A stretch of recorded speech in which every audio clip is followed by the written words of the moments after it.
Voltamos agora aqui no Panorama, dessa vez para falar sobre esporte.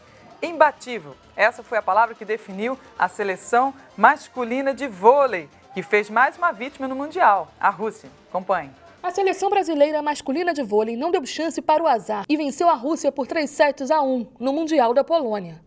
Com parciais de 25-21, 24-26, 25-19 e 25-19, o Brasil não teve muitos problemas para derrotar os rivais. Leandro Visotto foi o destaque da partida, com 15 pontos. Essa foi a 9ª vitória seguida da seleção, que passou para a terceira fase como primeiro colocado do Grupo F. O Brasil segue invicto na competição com uma campanha memorável, 9 jogos e 9 vitórias. Na próxima fase do Mundial, nossa seleção vai enfrentar a Polônia, dona da casa, e outra vez a Rússia. O primeiro jogo será na tarde desta terça-feira, onde enfrenta a Polônia às 15 horas de Brasília. Tá aí, parabéns aí à nossa seleção masculina de voleibol. Para falar sobre o assunto, nós estamos aqui com o Vinícius Lima. Tudo bom, Vinícius? E aí, o que você achou? Você chegou a assistir esse partidão? O Brasil ele tá muito bem no Mundial de Vôlei, está invicto, né? Venceu todas as suas partidas, agora chegou à terceira fase, vencendo a Rússia de maneira tranquila, 3-1. Lembrando que a Rússia é um dos grandes adversários que o Brasil tem dentro do vôlei, é um clássico mundial. O Brasil sempre tem dificuldades contra a Rússia e vice-versa, né? A Rússia já venceu algumas vezes o Brasil e o Brasil várias vezes também a Rússia. E agora teve o sorteio que é para definir os integrantes dos 2 grupos da terceira fase. Ficaram somente 6 equipes e o Brasil não deu sorte no sorteio. O Brasil caiu num grupo com Rússia, a própria Rússia que o Brasil enfrentou ontem, e a Polônia, que são os donos da casa, né? São adversários fortes. São os adversários mais fortes da terceira fase. O outro grupo ficou com a Alemanha, França e Irã. São 3 adversários considerados no escalão abaixo desses outros 3 que estão, juntamente com o Brasil, no caso, né, formando o grupo da seleção brasileira. Mesmo assim, o Brasil tem chance de passar por essas 2 seleções, avançar a final e ser campeão. O Brasil já mostrou que nenhum adversário hoje é mais forte que a seleção brasileira. Porém, se o Brasil bobear em algum jogo contra a Polônia ou Rússia, pode perder porque são adversários num nível parecido e muito forte. Então o Brasil tem chance de ser campeão, mas tem que manter o foco. Se não conseguir manter o foco até o final, com certeza a nossa seleção vai ser campeã mais uma vez desse Mundial de Vôlei. Tá certo, a gente está torcendo para isso, né? Com certeza, isso torcendo também, bastante. Esse final de semana a gente teve aí o futebol, né? Lógico, o Brasileirão não para, né? Tá aí quarta, domingo, quinta, sábado, sempre com jogos a todo vapor. Depois da Copa do Mundo, alguns jogos muito bons, né? Semana passada tivemos Cruzeiro e Fluminense fazendo um jogaço.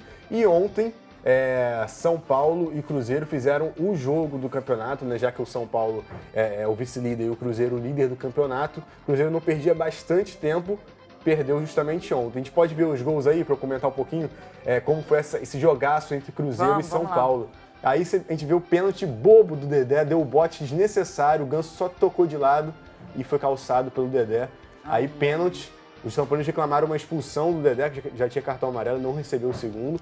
Rogério Ceni, goleiro artilheiro, fez o gol, o 8º gol dele sobre o Cruzeiro, 7º sobre o goleiro Fábio. E aí no segundo tempo já o gol do Allan Kardec, tentou de cabeça ali, o Fábio fez grande defesa e no rebote o próprio Allan Kardec fez o segundo gol. E aí, para fechar, né, os 2 principais jogos da rodada, o Flamengo venceu o Corinthians num gol irregular, a arbitragem falhou muito, muito feio e o Flamengo conseguiu vencer por 1-0. Isso aí deu Exatamente, deu pano pra manga. Falando das 2 partidas especificamente, né? São Paulo mereceu vencer o Cruzeiro, mas foi um jogaço. O Cruzeiro, antes de sofrer o primeiro gol, teve 2 chances claras com o Ricardo Goulart, e que o Rogério Ceni defendeu, a outra foi para fora. E logo em seguida o Ganso, naquela belíssima jogada, sofreu o pênalti e a partir daí o São Paulo foi um pouco superior e mereceu a vitória. O São Paulo está mostrando uma consistência muito grande, com um quarteto fantástico que a gente está dizendo, né? Que é Ganso, Pato, Kaká e Allan Kardec, estão jogando muita bola. Porém, nos próximos 2 jogos, esse quarteto vai se desfazer. Lembrando que o São Paulo, com esses 4 em campo, jogou 7 partidas e venceu 7. Na próxima partida, o Kaká não joga contra o Coritiba porque tomou o 3º amarelo, foi suspenso, porque reclamou do pênalti que o Dedé deveria ter sido expulso, segundo ele.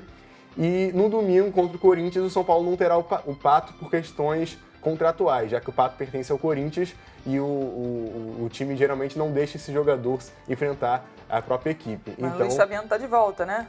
Exatamente, mas pelo momento do São Paulo e do Pato, acho que o Pato ficar de fora, mesmo que a gente tenha realmente a volta do Luiz Fabiano, é uma perda. É uma perda para o São Paulo muito grande. Mas São Paulo vem forte, porém continua apostando no Cruzeiro como principal favorito ao título. Em relação ao jogo do Flamengo com o Corinthians, de uma maneira geral, o Flamengo jogou muito melhor que o Corinthians e eu fiquei muito surpreso de maneira negativa com o time do Corinthians, porque é um time muito superior ao Flamengo, bastante superior. Você vê o meio-campo do Corinthians com Ralf, Elias, Renato Augusto, você tem o Guerreiro na frente, Romero, Luciano, enfim. É um time muito melhor que o Flamengo, mas ontem jogou com medo, teve uma chance no jogo inteiro. Pra você ter uma ideia, o Flamengo chutou 17 vezes contra apenas 5 do Corinthians, porém, temos que ressaltar que o jogo foi 1-0 e o único gol do jogo foi feito de maneira irregular. Se puder voltar aí para eu comentar, algo que talvez muita gente não tenha visto, pode passar o gol do Flamengo aí novamente, se estiver na agulha. Vamos ver aqui. Na hora que saiu o gol, não sei se vocês podem reparar na hora que vai pausar o lance, o Bandeirinha, ele estava com 2 jogadores encobrindo ele. Então foi um erro de posicionamento, não foi um erro que ele tá com problema de visão. Não é que ele tem... Agora, deixa parado aí, pode parar, pode pausar. O Bandeirinha, ali na frente está o Eduardo da Silva impedido. Pode roda o lance. Pode rodar. Aí o Léo Moura vai fazer o cruzamento. Pausa aí de novo. Tem um pouquinho antes, volta um pouquinho aí. O impedimento se deu porque o jogador do Flamengo que estava impedido, não esse que vai fazer o gol agora, o que está atrás dele, dominou a bola. O que fez o gol não estaria impedido se o Eduardo da Silva não dominasse, no caso foi o Wallace que fez o gol. O zagueiro do Corinthians, na hora que o Eduardo da Silva dominou a bola, estava na frente do Eduardo da Silva e na mesma linha do Bandeirinha. Eu creio, eu vi um comentarista falando isso hoje no Sport TV pela manhã, que o Bandeirinha não achou que o próprio Wallace dominou a bola. E se ele viu dessa maneira, o Wallace estaria na posição legal. Mas ele errou. Independente se foi posicionamento ou visão turva, ele errou. Foi falha. Foram 2 impedimentos no lance, porque considerando que o Eduardo estava impedido, já teria separado o jogo. Quando ele dominou a bola, o Wallace ficou impedido, né? Então foram 2 impedimentos no mesmo lance. E foi um erro que ocasionou a derrota do Corinthians e a vitória do Flamengo, né? Tivemos também um pênalti duvidoso, na minha opinião, mal marcado, que o Flamengo acabou desperdiçando. E mais à frente também, um impedimento mal marcado a favor do Flamengo, contra o Flamengo, que o jogador Eduardo da Silva saía de dentro do próprio campo do Flamengo antes do meio-campo. Ou seja, a arbitragem brasileira está precisando se reciclar, porque um time não pode ficar sendo prejudicado pela arbitragem e atrapalhar o andamento de um trabalho todo, né? Por mais que o Corinthians tenha jogado mal, ninguém merece perder por causa de erro de arbitragem, né? Então, realmente foi uma vitória. O Flamengo mereceu a vitória, mas o gol da vitória foi irregular. Tá certo. Então, Vinícius, obrigada. E agora nós vamos para clima-tempo. Vamos ver, porque está bastante quente aqui no Rio de Janeiro, não é verdade? E aqui no Rio de Janeiro a gente já não está aguentando o calor, né? Mas vamos ver o que vai acontecer por esses dias ainda amanhã, né? Entre hoje e amanhã com o nosso clima. Vamos lá.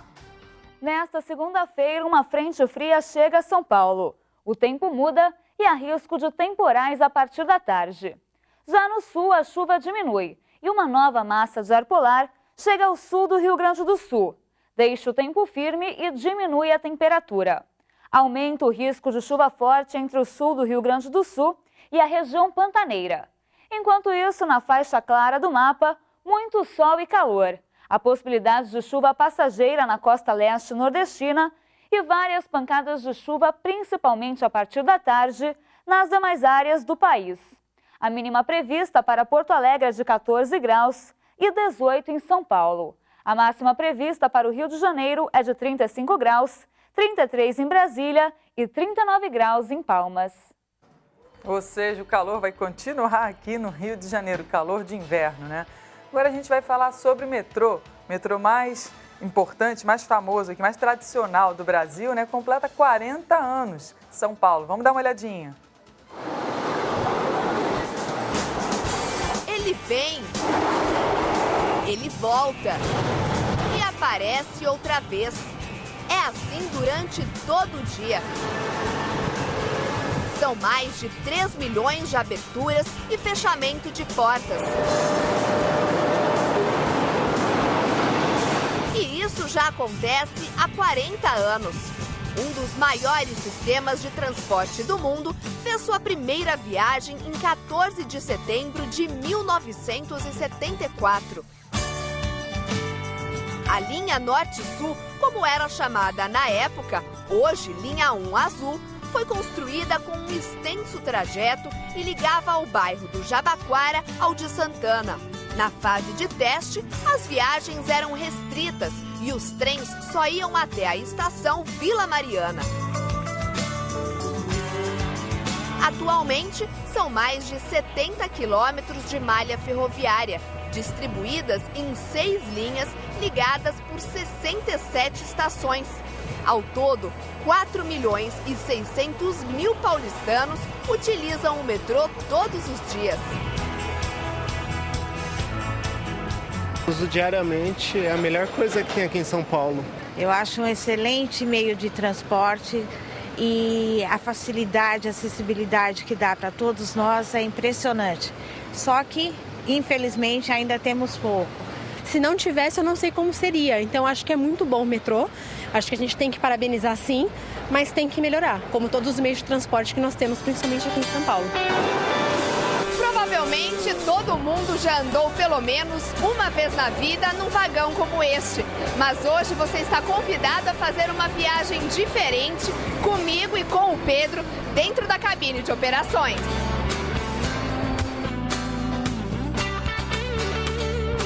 São 32 anos trabalhando no metrô, enfrentando esse dia a dia agitado e de tanta responsabilidade. Seu Pedro não esconde o amor pela profissão de idas e voltas, literalmente. Ela é bem diferenciada. Se tratando de São Paulo, tem um único metrô e que as pessoas lá fora, elas não sabem como que funciona aqui dentro. E há inclusive alguém que imagina que o metrô ele funciona, ele tem todo um automatismo, mas o operador ele é bastante significativo. Sem o operador, na verdade, o trem não funcionaria. No fim do expediente, a satisfação de ter feito o melhor para começar tudo de novo no dia seguinte. Bastante gratificante trabalhar 32 anos em uma empresa. Eu tenho só a agradecer, não só aos companheiros com os quais eu trabalho e aos usuários aos quais eu sirvo todos os dias. Parabéns a todos, funcionários, todos que trabalham no metrô, realmente é muito gratificante, todos são muito atenciosos, então parabéns pelo seu dia. Feliz aniversário!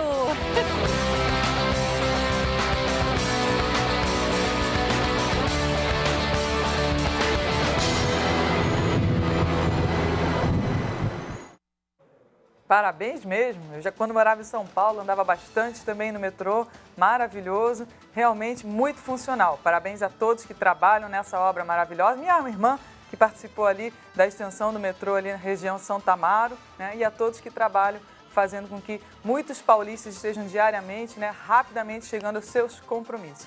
A gente termina por aqui o Panorama, você continua com o Inter CJC com o Brother Joe. É com você, brother. A gente precisa ter fé em Deus sempre. Obrigado, Ana Cristiane Pochego. Galera, olha só, começa a semana, segunda-feira, e a gente tem que começar com a corda toda. E olha só, daqui a pouquinho o Inter tá começando, tá bom? Alguns minutinhos, a gente vai pro intervalo rapidinho e já voltamos com tudo, tá bom? Sai daí que a gente volta já.